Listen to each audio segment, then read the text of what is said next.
In the special Halloween edition of What's New, go behind the scenes of one of New England's scariest attractions, Ghost Ship Harbor, as we revisit the spirits on board of the extremely haunted USS Salem. Chat with the Lizzie Borden Bed and Breakfast's official psychic Lucky Belcamino, and discuss her recent visit to Fall River's other haunted house called Maplecroft. What's new for Halloween? Here are your ghoulish co-hosts, Sharon, Fillyaw, and Sam Baltrusis.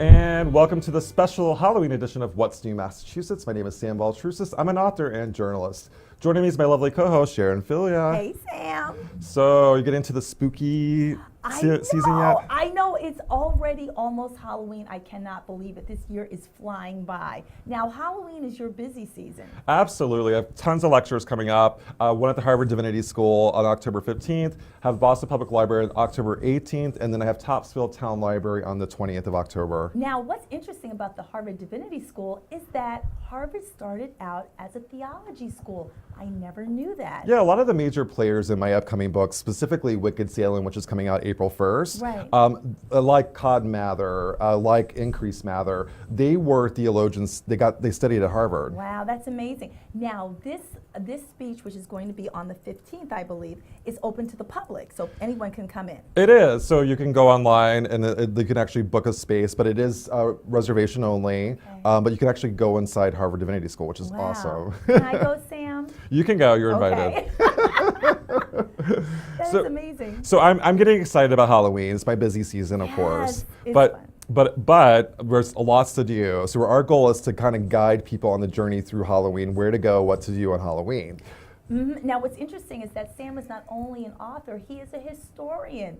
So you're able to give background. So it's wonderful that you can give these great talks because people can kind of feel you out and understand the author of all these wonderful books that you've written. Yeah, so I basically write history books with ghost stories. Right. So my goal is to lure people in with the ghost lore and then to kind of let them know about the history as well. And it kind of seeps in and people get really excited about local history based on the ghost lore. I mean, and there's just so much to learn. And it can be a little scary sometimes, but I think it's exciting. It makes it very exciting. Absolutely. And that gives us a nice segue to the USS Salem, which is a very historic, important vessel in Quincy, Massachusetts. I remember. Also very haunted. Yes. But they're doing a haunted attraction in October called Ghost Ship Harbor. And we had it behind the scenes when they first opened 3 years ago. Yeah, I can't believe it's been 3 years. It was a lot of fun, but it was a little spooky down below deck. So let's check out our clip with Ghost Ship Harbor.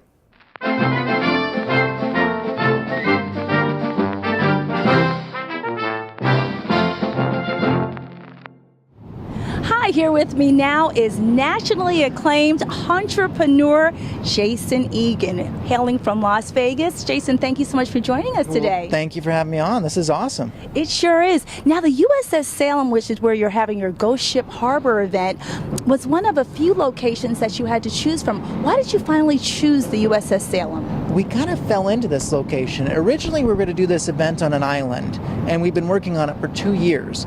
But then we came across the ship, and I never in a million years thought that they would actually give us the ship to do this event on. Wow. And we came through, Matt, my business partner, and myself, we came through, and they said, that's no problem. And I was like, okay, you're about to give us this 800-foot long haunted battleship and just let us do our thing on it. They're like, absolutely, because the city of Quincy wants to increase tourism, and they get it, so they really do. And that's what's important for events like this, to bring in people from all over the place, to increase revenue in hotels, restaurants, and everything else. And of course, increase revenue for the ship as well, too. And have good, fun, safe events. And what better place than this giant, iconic battleship? I mean, this thing is huge. Like I said, nearly 800 feet long.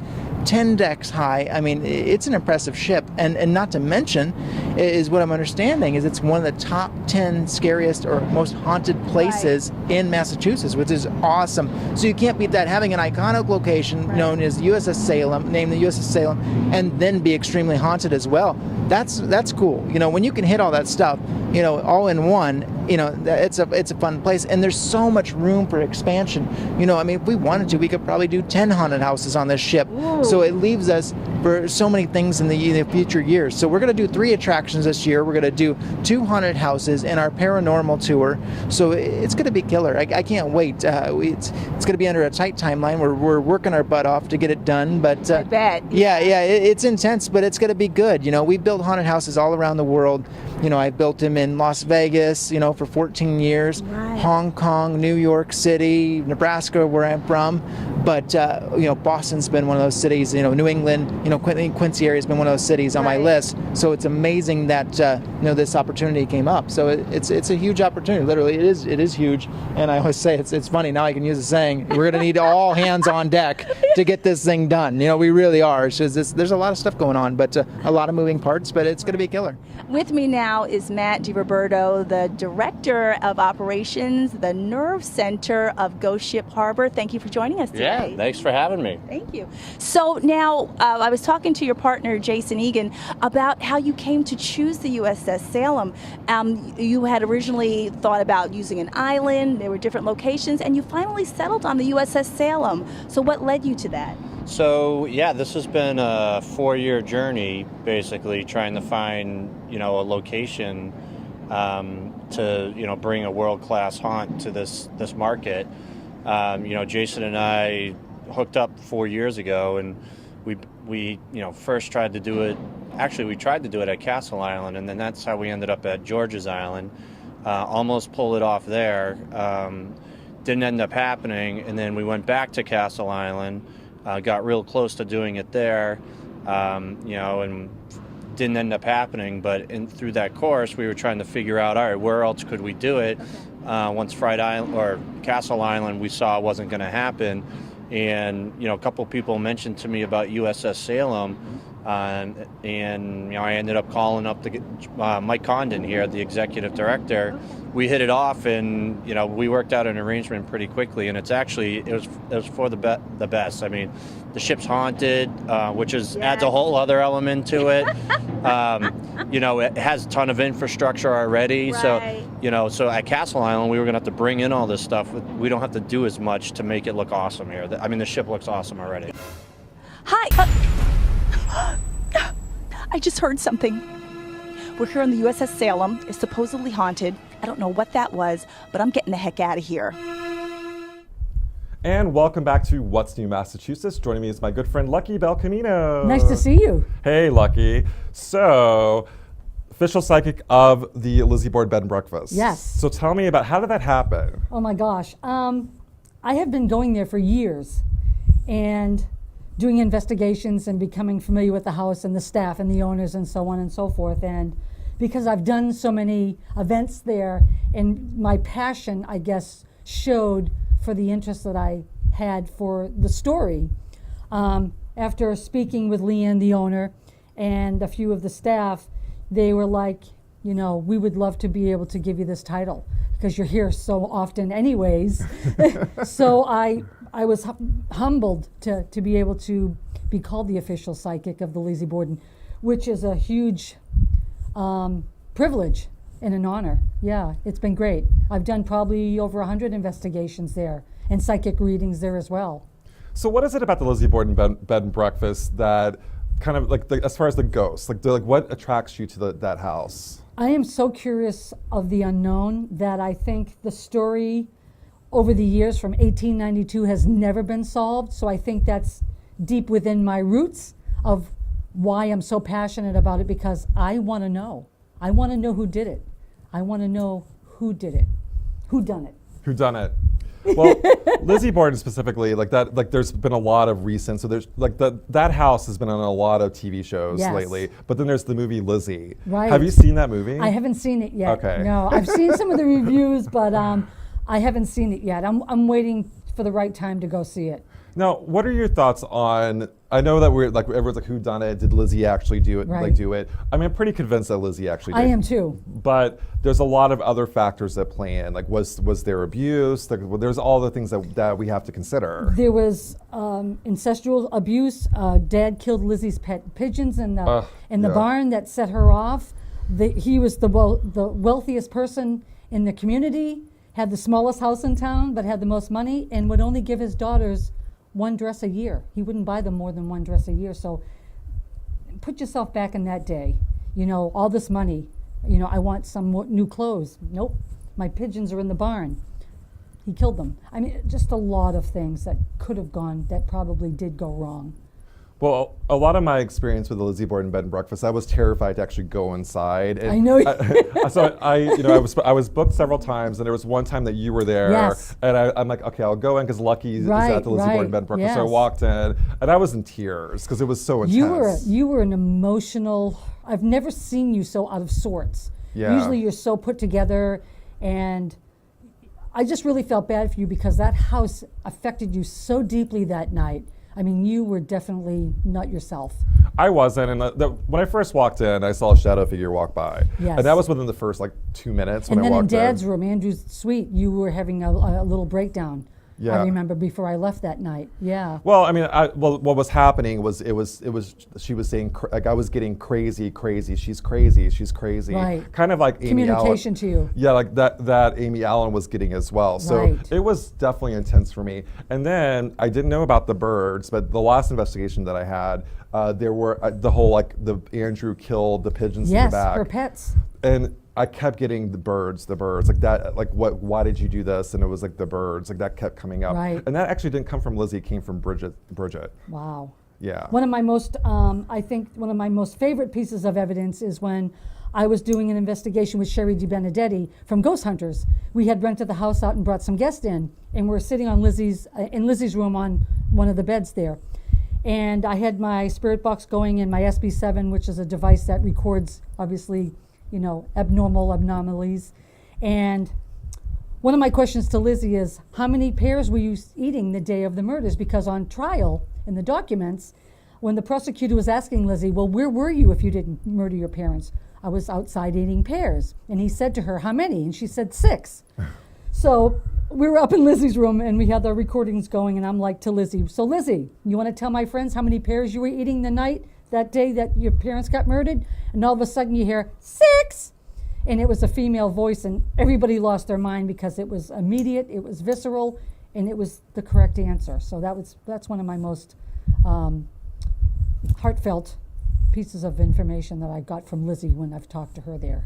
So there's the Lizzie Borden Bed and Breakfast, but then there's also Maplecroft. And Wow. you were able to go inside Wow. Maplecroft, and Maplecroft was the later in life home for Lizzie and Emma, right? Yes. So- Emma left years later, but they did live there for at least 6 years together, the two sisters. And for many years, it was private property, and Yes. then the group from Lizzie Borden Bed and Breakfast recently purchased it. Yes. And you were able to go inside. So tell me, give us a sneak peek of how it is Wow. inside Maplecroft. It's completely different energy compared to the bed and breakfast. When you walk into the front foyer, there's a grand entrance. The ornate furniture in there to period. Some of the stuff is actually still there from when she owned it. The house is extravagant. It was the best of everything.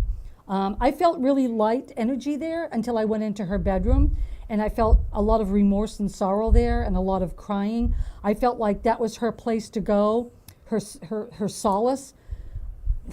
If she did this, I think that's the room that she went to let her anguish out, her guilt and stuff, because I felt guilt in that room. I felt sadness. But the house, I wish we could get in there together before I head Yeah. down south, because I'd love to be able to show it to you. It's incredible. It's incredible. The energy is totally different from the bed and breakfast. Now, do we know, so I know that there's some issues in regards to permitting and stuff, but is it going to be open as a bed and breakfast? We don't know yet. The town has a lot of little idiosyncrasies that they're trying to hash out with Dawn and Leanne, the owners. Right. They don't know if they're going to be able to open it up for a bed and breakfast, but if they don't, they have talked to me about having, you could rent it out for events. Right. That'd be good. Weddings or functions or something like that, to at least generate some revenue for them. That would be great. It's a beautiful It's location. a beautiful location, and the house inside is ornate. It's gorgeous. And so getting back to Lizzie Borden Bed and Breakfast, do you have any events coming up there specifically, or are you all finished for the season? I'm all finished for the season, but I did book it next Halloween. Oh, good. Yep, so 2019, and I know you'll be there with me because I would love I to be invite there. you always. You know that. So yeah, I'm renting out the entire house for an Halloween extravaganza on October 26th of 2019, and then I'm going back there 4 times next year on some events where I'll be renting out the house and inviting the public, but the dates aren't solid yet. So guys, listen up. So if you want to go to Lizzie Borden Bed and Breakfast 20 people. on Halloween, Yes. do it now. And where do they go to book that? LuckyBelcamino.com, or Okay. they can Facebook friend me. Yes. And I'm going to be there too. Yes. Because I Sam love. is going to be my guest there that night. And I love the house, and I love the energy there, and I love being there with There's going to you. be some great. We're going to try to do some new things that have never been done in the house, and we'll talk about that. But it's going to be really exciting and never before done in the house with regard to investigations. Yeah. Awesome. For that so night. We're going to run a clip on the Lizzie Borden Bed and Breakfast. Our #1 most haunted crime scene is the infamous Lizzie Borden Bed and Breakfast in Fall River. Although she was tried and acquitted of the gruesome murder at the 1845 era Victorian home, Lizzie Borden never shook her 40 wax claim to fame that she hacked up her father and stepmother on August 4th, 1892. As far as ghosts are concerned, visitors claim to hear sounds of a woman weeping and have spotted a full-bodied apparition wearing Victorian-era clothing dusting the furniture. There are also reports of phantom footsteps storming down the stairs and doors mysteriously opening and closing. Also, guests have heard muffled conversations coming from vacant rooms.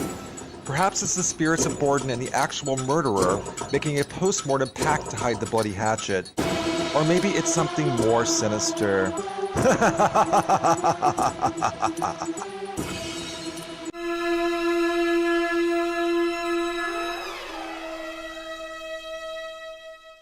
And we're back with Miss Lucky Belcamino. I'm so excited. This is going to be I'm so excited much to see fun. you. I know. You do so much. Not as much as Sam Baltrusis. I'll tell I you know, that. he's amazing. I can't keep up with him. I tell you. But now you have a really special event coming up called Keen Con. I do.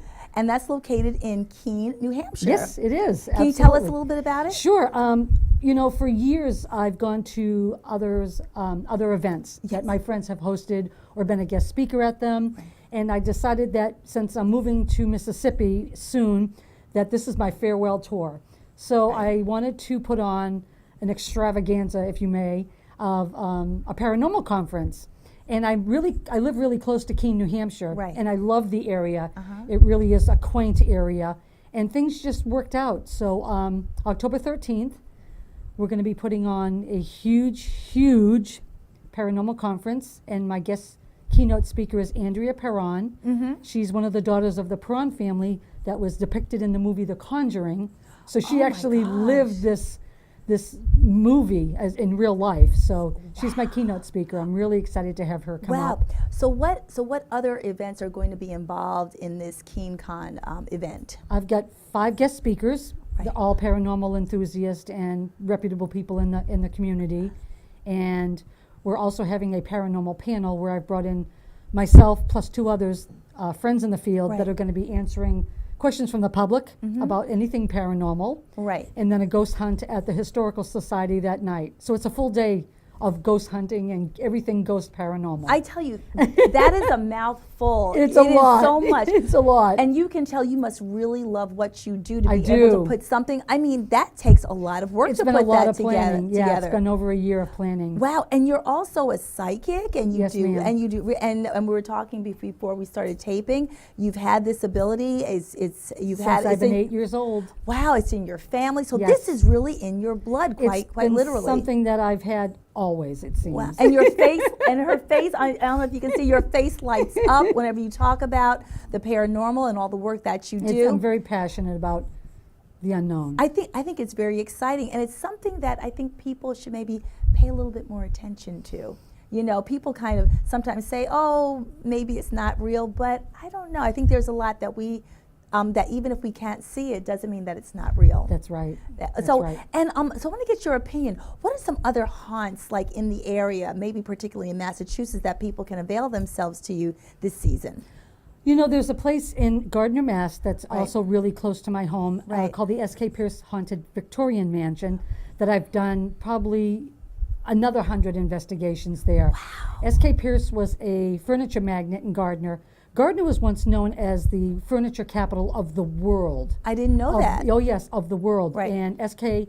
had a furniture company, and he had lavish parties where Calvin Coolidge would visit, Norman Rockwell would visit, Wow. P.T. Barnum would visit. they'd take the train from Boston all the way out to Gardner, and they'd be smoking cigarettes and Right. cigars and drinking up the storm. Right. And it's a pretty dark place compared Is it to really? other places that I've investigated. Yeah, there's a lot of dark history in that home. That There was once sounds a bordello where they had women of the night staying there with their gentlemen calling friends. So there's a lot of different little innuendos that go on with that house. I find it very interesting that this energy imprint, like a house or a building, can take on the energy of its inhabitants. Absolutely. And stay there. Yes. And you and Sam are very sensitive, and you pick that up. Yes. But I do think that us regular mortals, sometimes if you're paying attention, I think you can pick up a little bit as well. You know, I just think people just need to kind of slow down in their lives and pay attention to their Everybody surroundings. has intuition. You know, we're Right. all born with it. And I've read some things on intuition.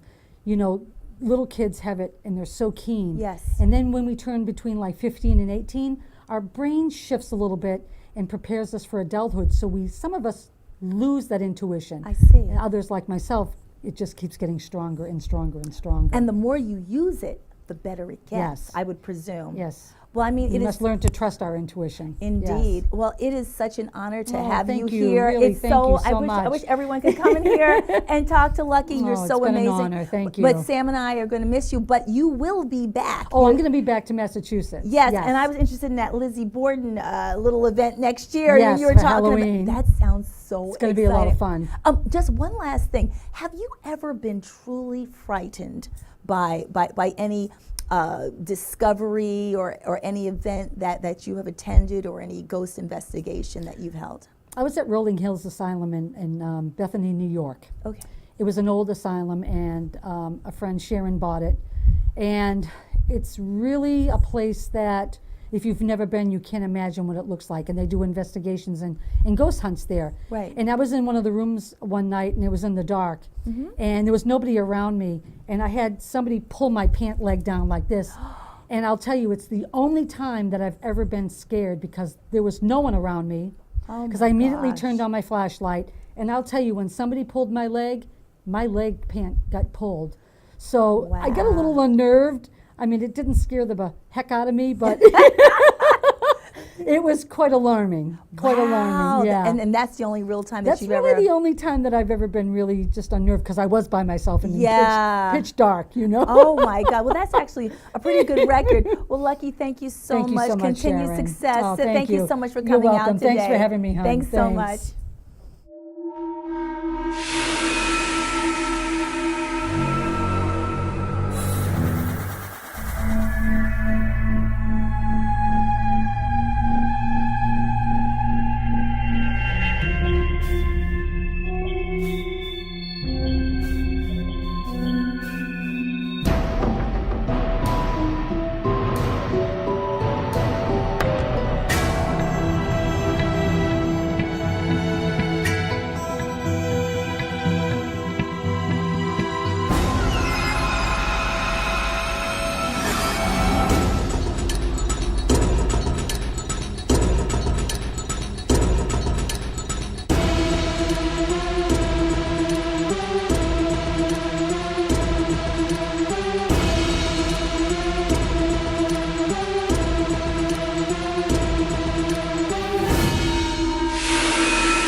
And welcome back to What's New Massachusetts special Halloween edition. Sharon, that was a great show. It was. Lucky is so much fun to speak with. Yeah, so some of the things she talked about, for example, the S.K. Pierce Victorian Mansion. Yeah. I have been there. I was terrified of that location for many years, and I was able to go inside and check it out. It's very different now than it was a few years ago because it's gone through major renovations. And did you pick up kind of what Lucky was speaking of? Yeah, I mean, a lot of the tumultuous stuff that happened in the past still is embedded in the house. Right. But the renovations are really there's a piece that's there that wasn't there before. I see. And I think the spirits in I call it like a ghost hotel. Right.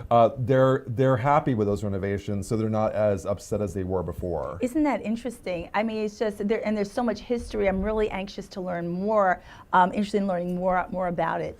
Yeah, the S.K. Pierce Victorian Mansion is actually #1 in my 13 Most Haunted in Massachusetts book. Wow. If I had to rank it now, it probably would be lower because of all the changes that happened in the house. What is the top one? Well, now based on my personal experiences, I probably would rank the USS Salem in Quincy, Mass. And you've been there. Yes. I had a lot of terrifying firsthand experiences in that. So I would definitely rank the USS Salem as probably #1. I mean, it's a beautiful ship, but even the people who worked on the ship, mentioned that they had experiences there late at night. They heard clanking and walking. So there's something else out there. Well, the USS Salem specifically, like during October when they were doing Ghost Ship Harbor, Right. the spirits are very upset Yes. with what's going on. So you have a haunted location that has a haunted attraction on it. That's chaos. That's total chaos. The ghosts are like, we don't want this. Stop it now. Wow. But this has been a really fun show, and you have a lot coming up. Yeah, so I have the 13 Most Haunted Cemeteries in Massachusetts that just came out. Right. You can go to sambaltrusis.com to find out more information about that. Yes. And my big book that I've been working on for a couple years now, Wicked Salem, which is coming out April 1st of 2019. Wow. I still don't know how you do everything. It's a labor of love. It's a labor of love, and I definitely like the books. I spend years working on the research. So the book that's coming out in April, we're talking 3 to 4 years of research Wow. and writing before I was able to actually put it out in April. Well, I'm quite sure many people are going to be very happy that you put so much time into it, because it's a labor of love, and you love what you do. So what are you doing for Halloween, Sharon? I don't know. There might be a party or two that I'm going to try to get to. I was looking in the store at some costumes. I mean, we still are a little ways off from Halloween, but I can't believe it is already here. But I love this time of year. It's a lot of fun. I do too, and I wish everybody a happy and safe Halloween. With lots of candy. See you next month. Bye. Bye.